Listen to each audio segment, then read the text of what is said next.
día tenemos la fortuna de contar con un representante de nada más y nada menos que de Google. Andrés, muchísimas gracias por acompañarnos en el día de hoy. Como les decía, Andrés va a hablar de métricas, hablar de Metrics for Startups. ¿Vale? Andrés es Developer Program Manager de Google. Muchas gracias, Andrés. Gracias. Well, we're going to switch to English. The presentation is going to be in English. You have the slide here, and I'm going to start presenting myself and the kind of things that I do in the company. Basically, okay, we're a small team. In Google, we work with developers trying to support their activities from our technologies and trying to foster the development of good applications and great solutions for startups. At the end, we're trying to connect the digital world with the common problem that the people see every day. That was a picture that we have in Sweden last week in our regional summit, and you can see here people coming from almost everywhere in the world. We support the ecosystem globally and trying to support their activities with our technologies. In specific, we have a Startup Launch. It's a program that we use to support the activities of the startups worldwide, and we have basically a network of mentors that provide support for the development of new businesses, mentors that provide support from UX, from technology, obviously, but also from product. Because for us, it's very important to understand that at this point, technology is not an isolated problem. You have to connect all of these ideas with obviously one problem that the people are trying to solve, trying to build amazing technology, and finally to connect with the market.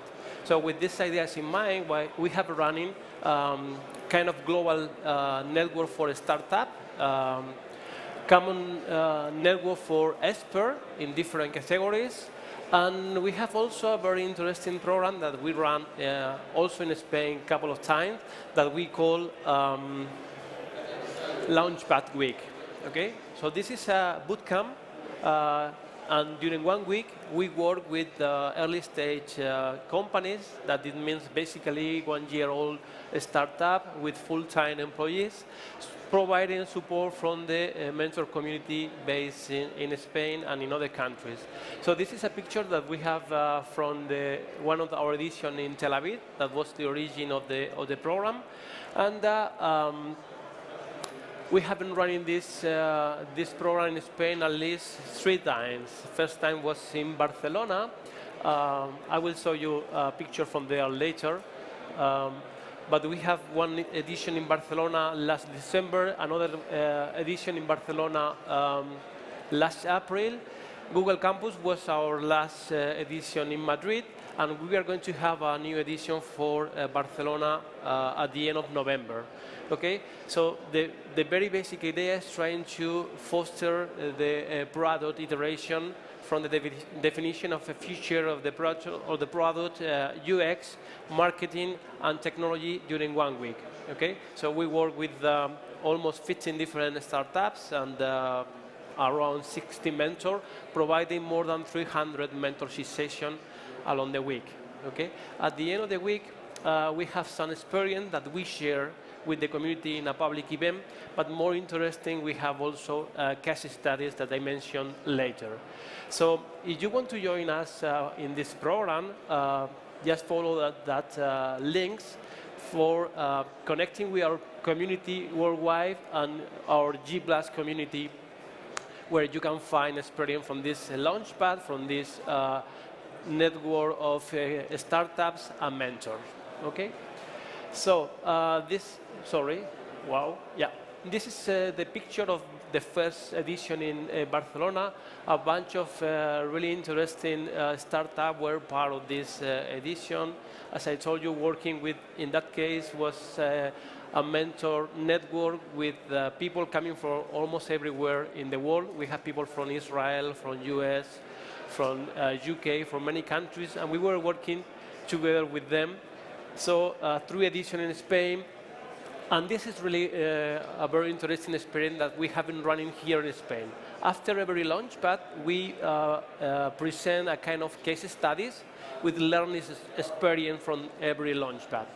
So this is a program that we use to share with the people more than the attendees in the Launchpad, with the people in the local community. So we have been working with Novo Brief, and we have a specific section in the blog where you can find all of these case studies. This is an ongoing work, so we are publishing new case studies, and hopefully we will have a few more by the end of this year with the last Launchpad in Barcelona.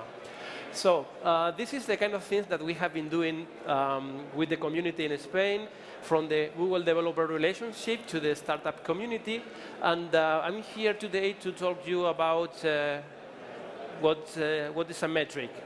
So when you need to present a result of your activities, whatever it is, you have to show a kind of common value that allows the people to understand what is your delivery, what is your performance. So, but this is a really tough concept, and I will try to show some ideas about this metric concept, because it's really complex. One of the most popular books in metrics is called Lean Analytics. Used this sentence from Bill Clinton. It was used in a very specific context. It was funny because he was trying to explain his relationship with an internship in the White House. But this is one of the problems that you face when you're trying to explain things to others, that sometimes it's difficult to understand what the words means. Okay, so I will try to define a very basic concept about metrics.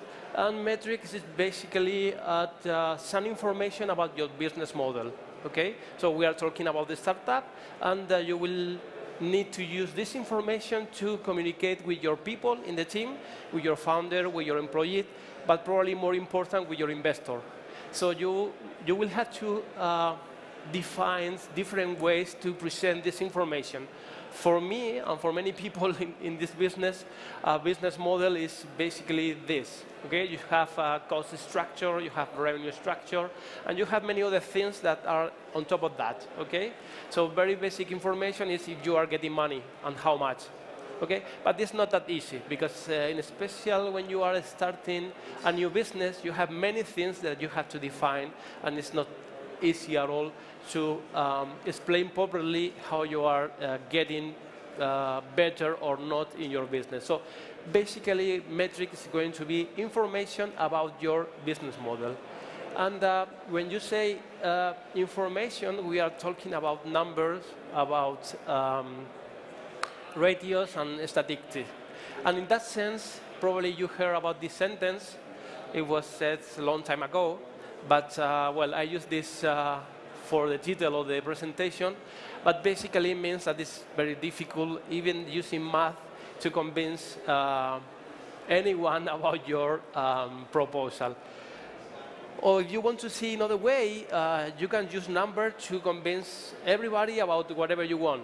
So there is always number that can show that you are getting great or worse or whatever. So let's try to go deeper in that concept and trying to start from the beginning. We are talking about information, and I think that's very interesting reflection about how you can present information. So information is things that you know. This is the good part. You have to be sure that you know really about it, but it's pretty easy. Information is things that you know that you don't know. It's tricky to explain this in English, but let's try. Well, this is basically a question that you are trying to solve, but now we start to see a more interesting thing, like things that you don't know that you know. I will do my best, but well, I think that you can follow. In that case, this is kind of feelings that you have about your business, probably most of the time are wrong, because when you have a beer in your hand, probably you have more feeling that in other moments. So, well, you can affect your feeling with drugs, with drinks, with many things. So you have to consider this with some deeper thoughts. But in any case, in many cases, this is really, really important, because some of the business are based on feelings, on things that you don't know that you know, but you feel that this is important for your company, for your proposal, because it's a way to find new places to compete, okay? And finally, there are many things that you don't know that you don't know. So, well, in any case, this guy was really smart. Donald Rumsfeld was a really smart guy, was working with the US government, trying to figure out how the world is. And I think it's pretty important. Again, this is something that I found in different places. In particular, Lean Analytics mentioned both sentences, Donald Rumsfeld and Bill Clinton. So with all of that in mind, you have to consider that it's difficult to present metrics, and sometimes misunderstandings happens. So this is the view that you can have about your metrics. You have an amazing business, but probably your investor feeling that you have it in a different way. So you have to try to reduce the amount of information that you provide, and trying to concrete as much as you can in order to have the commitment of your employees or your founder, and obviously more important, your investor. So let's try to talk about what is a good metric. A good metric has to be comparative, so you have to compare with the competence, you have to compare with along the time, you have to compare in different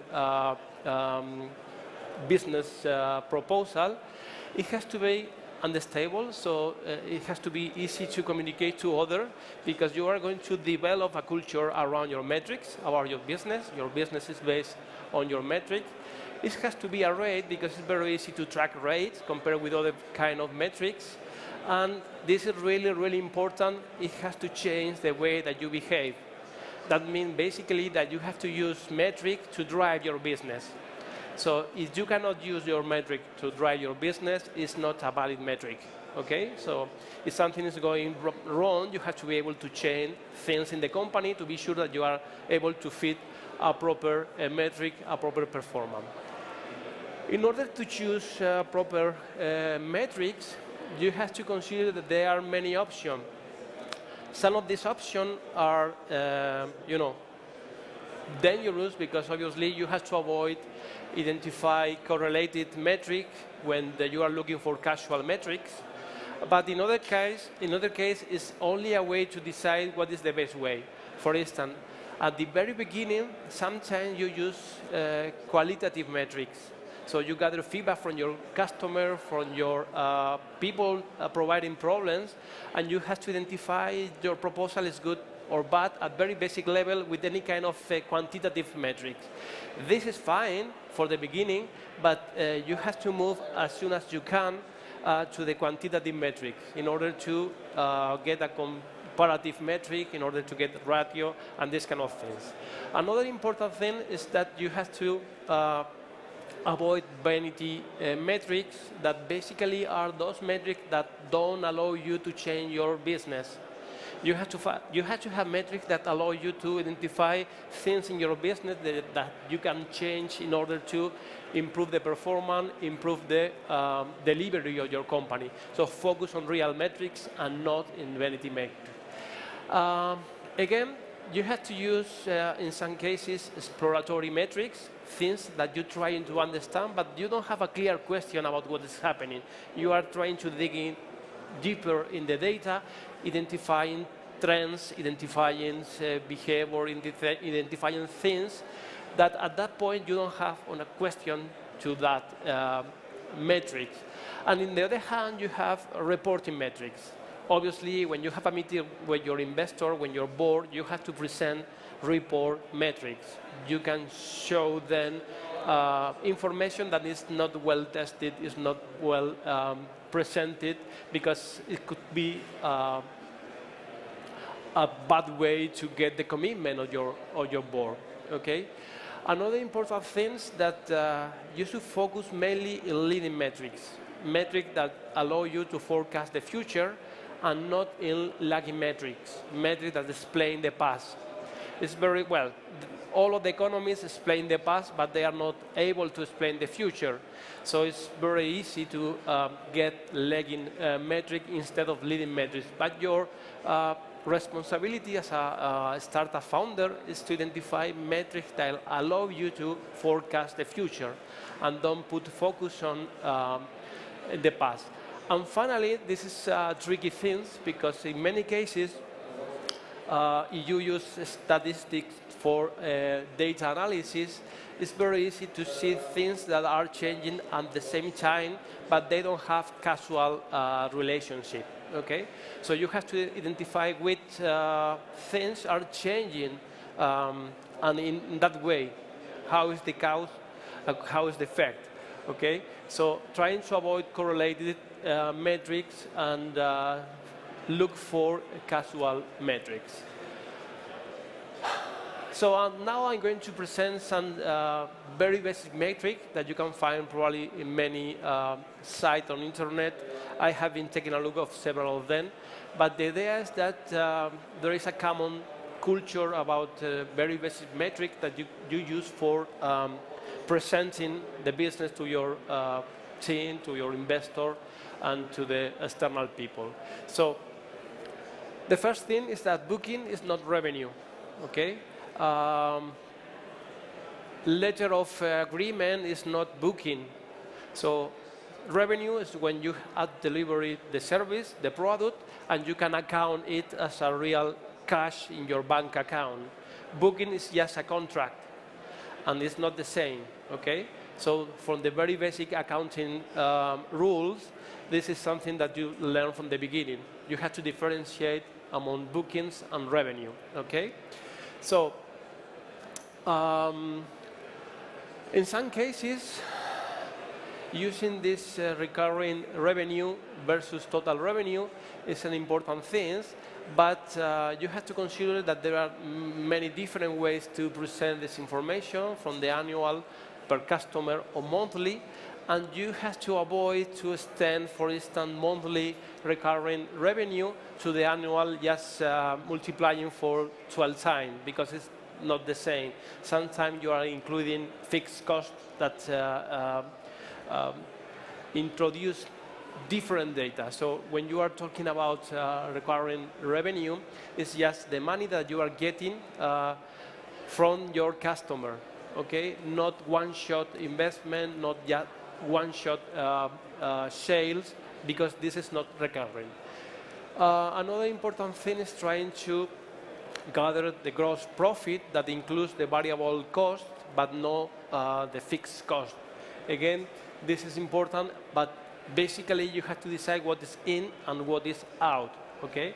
So probably depending on the business, you have to consider different definition of this metric in order to manage it properly.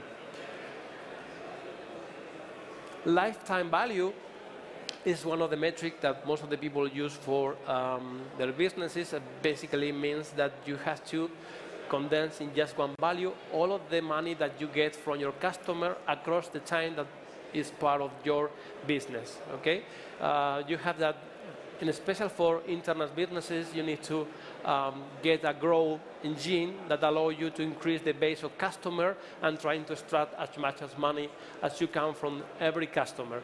So this is really important because at the end, most of the valuation that you are going to have is comparing this value with another important thing, that is customer acquisition cost. So at the end, if your cost of acquisition is lower than your lifetime value, your business is getting, let's say, good, because you are getting more money from your customer that you are spending to get every customer, okay? So in that case, you have to compare that they are organic acquisition, so people that arrive to your customer, but is not connected with any campaign that you are running to attract them. Or you have sometimes values that mix organic with unorganic grow. So you have to consider this in a separate way in order to present how effective is your campaign in order to get customer, okay?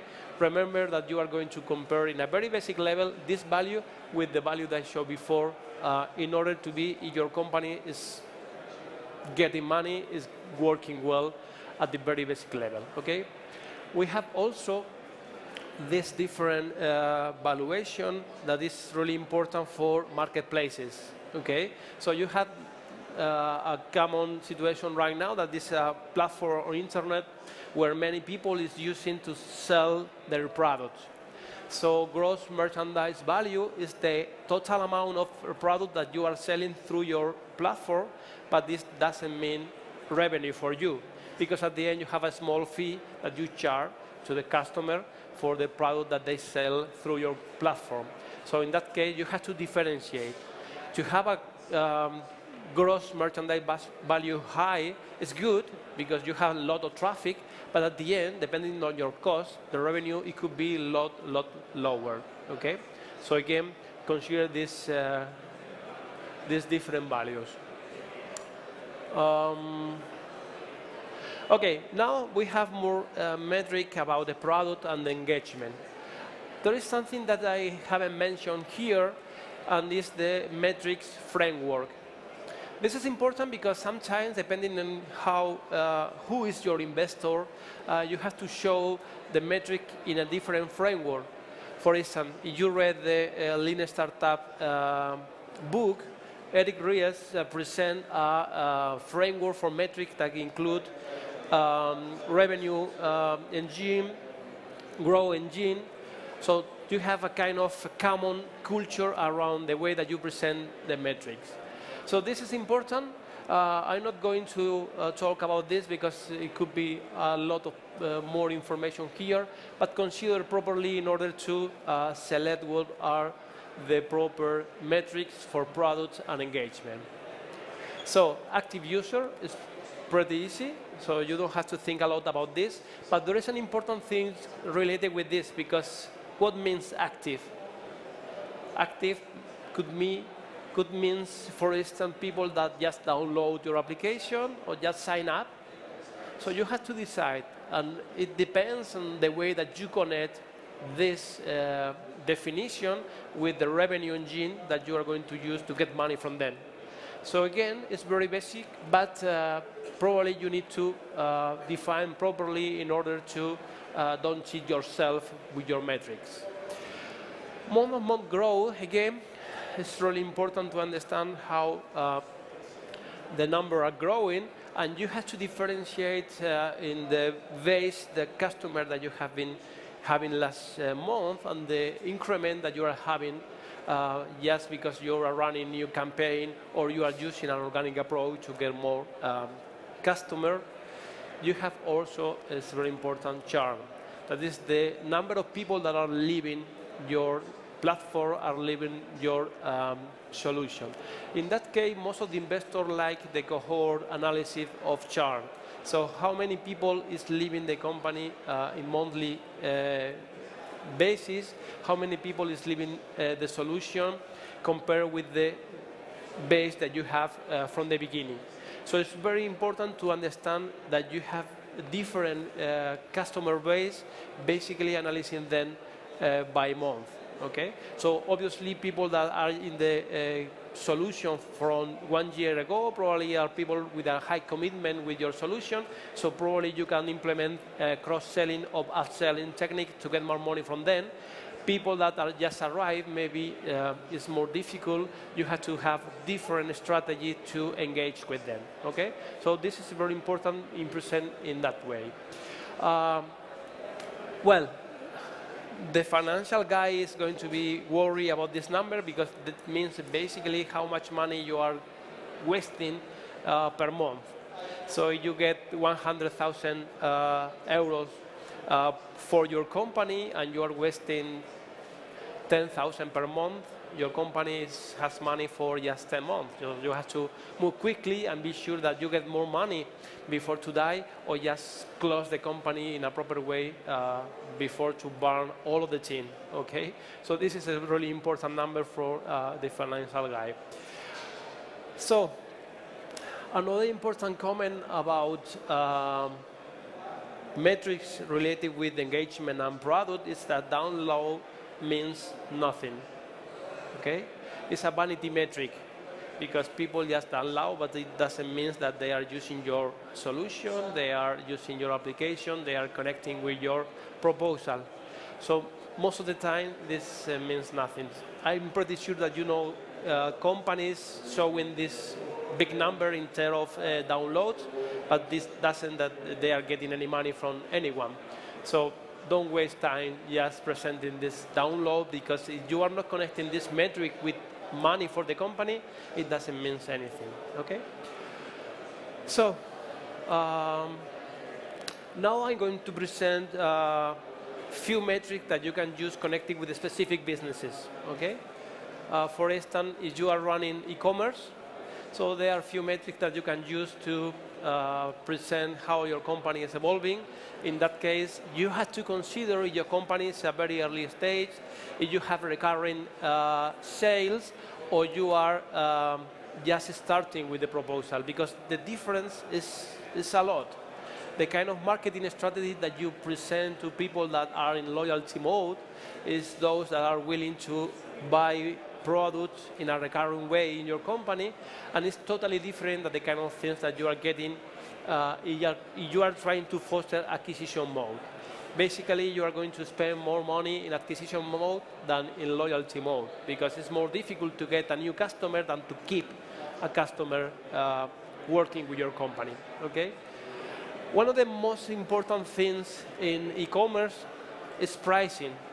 Pricing is a really tough technique that you can use to increase the money that you get from your customer. And I would like to recommend to put specific emphasis on pricing. Maybe you should spend a lot of time discussing how you can use cross-selling, upselling, trying to bundle product in order to increase the money that you get from your customer.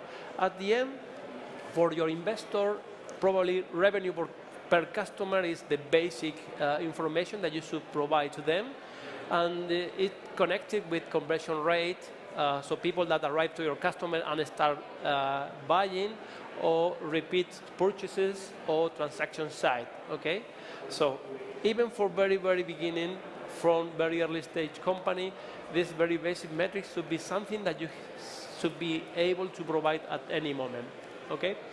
Regarding software as a service businesses, here they are, well, a little bit more complicated situation, because as you remember, I said before that booking is not revenue.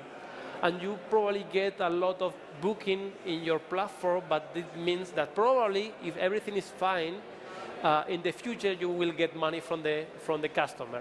So you have to consider this difference among booking and revenue in order to present your metrics properly. But basically, here is very important the acquisition funnel. So you will need to provide to your investor metrics about the acquisition funnel, like attention, enrollment, stickiness, conversion, whatever, okay? And again, using pricing, you will need to present to them information about revenue per customer, using technique like upselling, pricing, and this kind of things, okay? Again, in a very basic way, if you are developing a free app for mobiles, for a smartphone, again, there are a couple of interesting metrics that you have to consider. And especially considering business model, you have to decide if you are going to implement upselling, or you are going to use app in order to monetize your platform, in-app purchases or timer, whatever, okay? Again, metric about the acquisition funnels are really, really important. So downloads is the very basic metric, but also launch rate and active user, okay? And finally, probably conversion and revenue per user is the final goal that you want to have with your dashboard of metric if you are implementing this kind of businesses. A very important thing regarding this is that probably you are going to use different metric at different moment, and it makes sense. In the very beginning, probably you don't have any kind of user or revenue, so it doesn't make sense to start implementing this kind of metric. You have to be ready to implement it later on, but you will start with the acquisition funnel and obviously with the business model.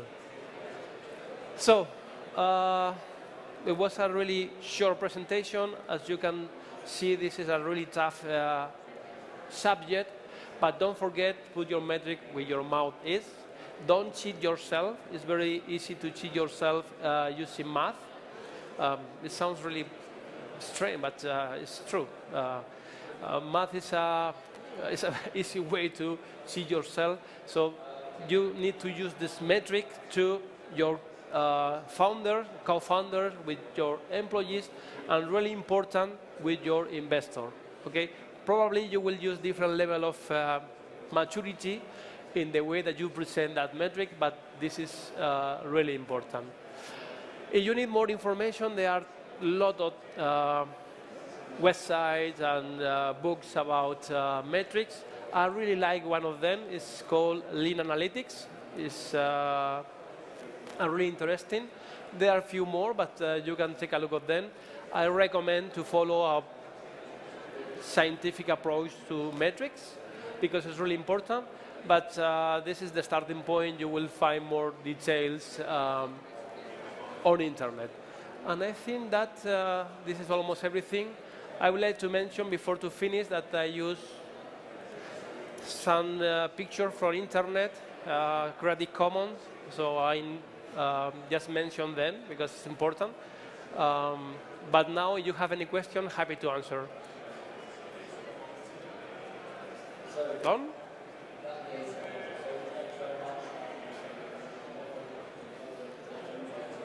I don't have the power, sorry. Any question? It was everything clear, or you don't care about metrics, or it was boring?